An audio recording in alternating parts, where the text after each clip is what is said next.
सत श्रीकाल दोस्तों, welcome to Guru Nanak cares. आप सबका बहुत स्वागत है। पेरिफेरल न्यूरोपैथी, आज इस टॉपिक पे चर्चा करेंगे दोस्तों। लॉट ऑफ थैंक्स, आप ही तरफ से सजेशन आई थी regarding discussion on peripheral neuropathy. इसके आगे पार्ट्स हैं इसका बहुत। Actually peripheral neuropathy is a very vast topic, बहुत बड़ा टॉपिक है। इसको एक छोटे से वीडियो में सीमित करना थोड़ा डिफिकल्ट रहेगा, but I will try, I should not miss any important part. Lot of thanks, आपने ये सवाल पूछा, बहुत इंपॉर्टेंट टॉपिक डिस्कशन के लिए आज दिया आपने। पेरिफेरल न्यूरोपैथी क्या रहती है इसकी बात करेंगे। इसके टाइप्स, जो main important types we often come across है ना, जो दिक्कतें रहती हैं उसकी बात करेंगे, कारण, सिम्टम्स, और इसको कैसे हम कंट्रोल में रखें, बिगड़े ना, with very important reference to special homeopathic remedies. आइए बात करते हैं पेरिफेरल न्यूरोपैथी की। दोस्तों peripheral neuropathy, peripheral means word से let us try to understand. Peripheral means periphery पे हैं, जो आउटसाइड हैं, बाहर की तरफ हैं, right, beyond we can say. Neuro is related to nerves, नसों की से साथ जुड़ा हुआ कोई भी टॉपिक। और पैथी मींस डिजीज, बीमारी, यानी कि वो नसें जो कि पेरिफेरी पे हैं। पेरिफेरी मीन्स यहाँ बात करेंगे not in the brain and the spinal cord, उसको छोड़ के बाकी सब नसें जो हैं उनमें अगर कोई बीमारी है, कोई दिक्कत है, कोई नुक्स है, तो उसको हम कहेंगे पेरिफेरल न्यूरोपैथी। ठीक है।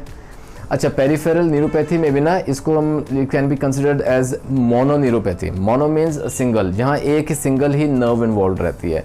ये तब रहती है जब कोई because of some accident, for example है ना, कोई फिजिकल इंजरी हुई है, कोई ट्रॉमा हुआ है, वो एक ही पार्ट पे अफेक्ट किया, तो इसलिए एक ही नर्व अफेक्ट हुई है, एक ही नस में दिक्कत आई है। यहाँ एक टिपिकल एग्जांपल रहती है कार्पल टनल सिंड्रोम, आपने कहीं ना कहीं ज़रूर सुना होगा दोस्तों। इस केस में ना जो हमारी कलाई में से नस गुजरती है ना, वो अगर डैमेज हुई है, वो अगर कंप्रेस हो गई है, उसके साथ रिलेटेड जो कंडीशंस उभर के सामने आती हैं, उत्पन्न होती हैं, that is carpal tunnel syndrome, mononeuropathy, a part of peripheral neuropathy. अच्छा, ये किन में आती है, कारण क्या रहता है? फॉर एग्जांपल ना, इसका ओवर यूज़ हुआ है। कार्पल टनल सिंड्रोम का दूसरा नाम कह लें ओवर यूज स्ट्रेन इंजरी, यानी कि वो जो पार्ट जो ना बहुत ज़रूरत से ज़्यादा उसका इस्तेमाल हुआ है। और ये कहाँ होगा? जैसे वो कीबोर्ड बहुत टाइप करते हैं ना कंप्यूटर ऑपरेटर्स, लगातार long hours for long periods together over use हो रहे हैं रिस्ट का। वहाँ सेकेंडली जो लेबरर्स हैं, वहाँ जो स्किल्ड वर्कर्स हैं, जहाँ बहुत ज़्यादा कलाई का इस्तेमाल किया जाता है लगातार, तो वहाँ ये कार्पल टनल सिंड्रोम देखा गया है दोस्तों। ऐसे ही ना पॉलीन्यूरोपैथी भी होती है। Poly means more than one, यानी कि मल्टीपल नर्व्स आर इन्वॉल्व्ड। जैसे कि बाकी सब ऑर्गन्स को, जो बॉडी में नसों की सप्लाई है ना, अगर उनमें किसी में मैल फंक्शन हो जाए, उन सब में मैल फंक्शन एक साथ हो जाए, that is we call polyneuropathy. इसकी पॉलीन्यूरोपैथी की जो कॉजेज़ है ना, कारण रहते हैं, उसमें सबसे पहले देखिए एक्सपोजर टू टॉक्सिन्स, ठीक है। देन अल्कोहल अब्यूज़ हो रहा है वहाँ, यहाँ ना विटामिन डेफिशिएंसी, यानी कि पुअर न्यूट्रिशन की वजह से भी हो सकता है। विटामिन बी डेफिशिएंसी की यहाँ बात करेंगे। Then there are certain complications that arise out of certain types of cancer, किसी कोई तरह के कैंसर रहते हैं जिस वजह से पॉलीन्यूरोपैथी हो सकती है। कीमोथेरेपी होती है उसके बाद, ड्यूरिंग दैट ऑल्सो सिम्टम्स उभर के आते हैं, and kidney failure. These are certain causes that lead to poly neuropathy. अच्छा, इसके एक टिपिकल एग्जांपल है दोस्तों डायबिटिक न्यूरोपैथी। आपने सुना होगा, you must have seen certain cases, diabetic neuropathy, जहां शुगर की बीमारी है, अनकंट्रोल्ड ब्लड शुगर लेवल रह रहा है, जिस वजह से पॉली न्यूरोपैथी हो रही है। मल्टीपल जो है नसें इन्वॉल्व हैं, neuropathy, that is diabetic neuropathy, right. इसमें सिम्टम्स रहते हैं, there will be tingling sensation, there will be burning sensation, pain रहती है, नंबनेस रहती है, specially in the hands and the feet, ठीक है, ये दिक्कतें रहती हैं। As such diabetic neuropathy is again a separate topic to be discuss, इसका अलग से बात करेंगे। लेकिन यहाँ समझ लें दोस्तों कि ये क्यों इंपॉर्टेंट है, डायबिटिक न्यूरोपैथी की बेसिक अंडरस्टैंडिंग क्यों ज़रूरी है।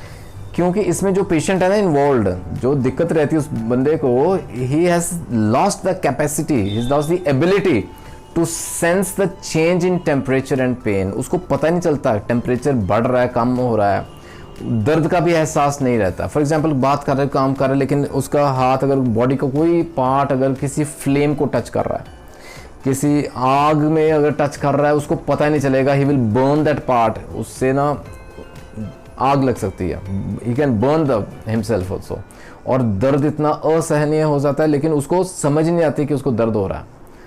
एंड द सिवियर केसेस में even it can lead to amputation. Amputation अलग से करना पड़ता है वो ऑर्गन बॉडी से, अगर पॉइजन या टॉक्सिन फर्दर बचाना है बॉडी को, अगर आगे नहीं स्प्रेड होना चाहिए। सो ये सीरियस कॉम्प्लिकेशंस रहती हैं दोस्तों, दैट इज़ वेरी इंपॉर्टेंट।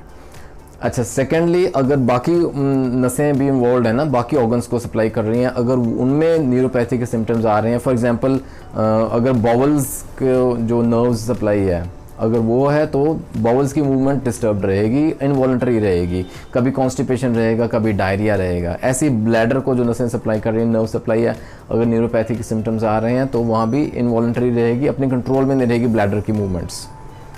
ठीक है, दैट इज अनदर। अच्छा, ये इतना सीरियस हो जाता है कि it can lead to sexual dysfunction as well and in certain cases abnormally low blood pressure.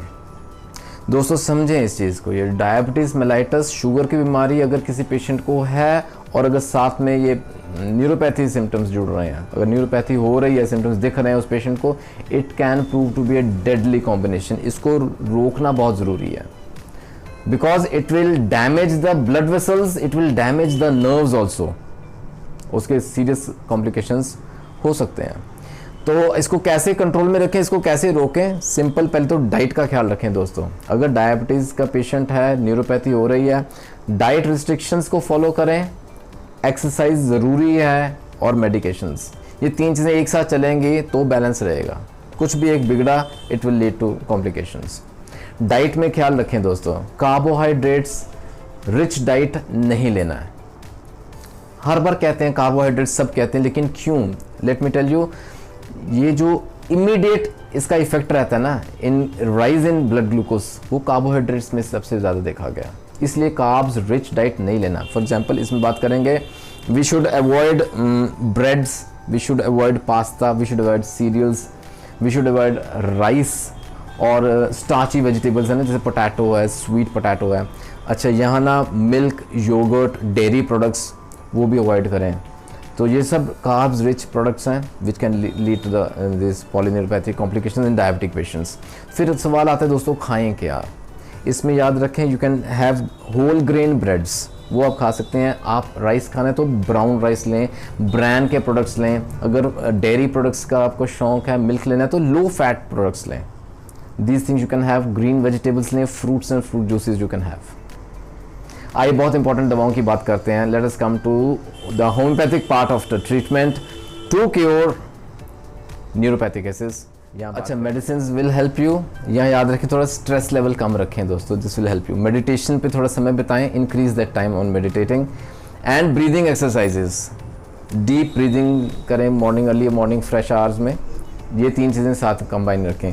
आइए बात करते हैं होम्योपैथिक दवाओं की। सबसे पहले सबसे महत्वपूर्ण दवा लेके चलेंगे, will talk about aconite first of all. जैसे बात की है ना, नंबनेस रहती है, टिंगलिंग रहती है, यहाँ एकोनाइट के पेशेंट को ना दोस्तों आइसी कोल्डनेस रहती है, बिल्कुल चिल्ड रहते हैं उसके बॉडी पार्ट्स। और याद रखें, इनसेंसिबिलिटी रहती है हाथों में और पाँव में, जैसे सेंसेस ही नहीं है, कुछ पता ही नहीं चल रहा है, यस, लॉस दो सेंसेस, वो रहता है। हाथ गर्म रह सकते हैं लेकिन पाँव ठंडे रहेंगे। एकोनाइट, स्टार्ट विद 30 पोटेंसी।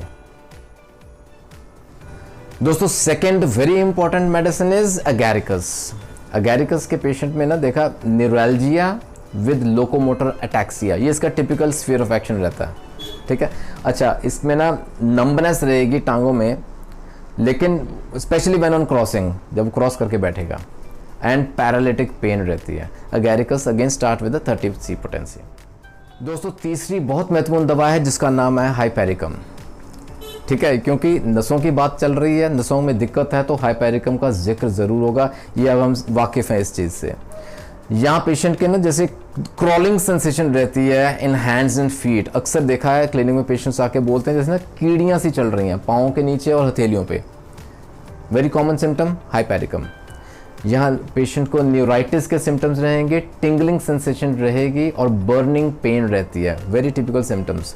और नर्व इंजरी की बात है तो हाइपेरिकम तो देनी देनी है दोस्तों। जहाँ ट्रोमैटिक न्यूरैल्जिया है, न्यूराइटिस है, हाइपेरिकम का टिपिकल स्फीयर ऑफ एक्शन। ठीक है, हाइपेरिकम 30 से स्टार्ट करें। यहाँ ना दोस्तों फॉस्फोरस भी याद रखें, जहाँ ना अपर एक्सट्रीमिटीज इन्वॉल्व हैं, जैसे कि द आर्म्स एंड हैंड्स गो नंब, जो हमारे बाजू हैं ना, सुनपन आ जाता है, हाथ सुन हो जाते हैं, फॉस्फोरस, राइट।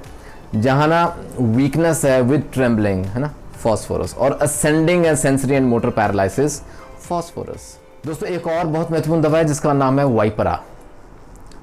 वाइपरा पॉलीन्यूरोपैथी में जरूर देंगे, या न्यूराइटिस के केसेस हैं, पॉलीन्यूराइटिस कह लें, more than a single nerve is involve, multiple nerves are involve, वाइपरा एक्सट्रीमली याद रखें इंपॉर्टेंट दवा है। जहाँ ना लोअर एक्सट्रीमिटीज इन्वॉल्व हैं, यहाँ ना पेशेंट की को ना दिक्कत आती है, वो अपनी टांगे ज़्यादा लटका के नहीं बैठ सकता, he can't hang his legs down for longer periods of time, क्योंकि उसको ऐसा लगता है कि उसकी टांगें फट जाएंगी, इतना भयंकर दर्द, very severe pain as if the legs would burst, वाइपरा। तो दोस्तों ये तो थी टॉप की 5 दवाएं जो कि पेरिफेरल न्यूरोपैथी में हमारी मदद करती हैं। याद रखें दोस्तों, सिम्टम्स वेरी करते हैं, पेशेंट टू पेशेंट बदल जाते हैं, तो उसके आधार पे दवाएं भी बदल जाएंगी। There are so many other medicine that can help us in managing the difficult symptoms of peripheral neuropathy. For example अगर एक्सट्रीमिटीज़ में ज़्यादा दिक्कत है तो सल्फर याद रखें। जैसे कुछ नर्व्स अंदर इंटरनल ऑर्गन्स को सप्लाई करती हैं, वहाँ डैमेज है, फॉर एग्जाम्पल ब्लैडर की बात की है ना, तो वहाँ causticum has a very important role. Nerve injury में हम आर्निका भी दे सकते हैं। There are other medicine, lachesis है, मेडोराइनम है, हाइड्रॉप्स है, so many other medicine depending upon the symptoms. तो बात करें अपने फिजिशियन के साथ, लेट ना करें दोस्तों। The sooner you come to homeopathy the better it is for you to get rid of the difficult symptoms of peripheral neuropathy बिना किसी साइड इफेक्ट के। आशा करता हूँ आज का वीडियो कहीं ना कहीं ज़रूर आपको फ़ायदा पहुँचाएगा दोस्तों। जुड़े रहें गुरु नानक केयर्स के साथ for more such informational videos. Drop in your suggestions, most welcome. आगे अगले वीडियोस के लिए you can send in your requests, अलग से बात करेंगे। जल्दी मिलेंगे अगले वीडियो में, तब तक के लिए अपना ख्याल रखें। Take care, God bless.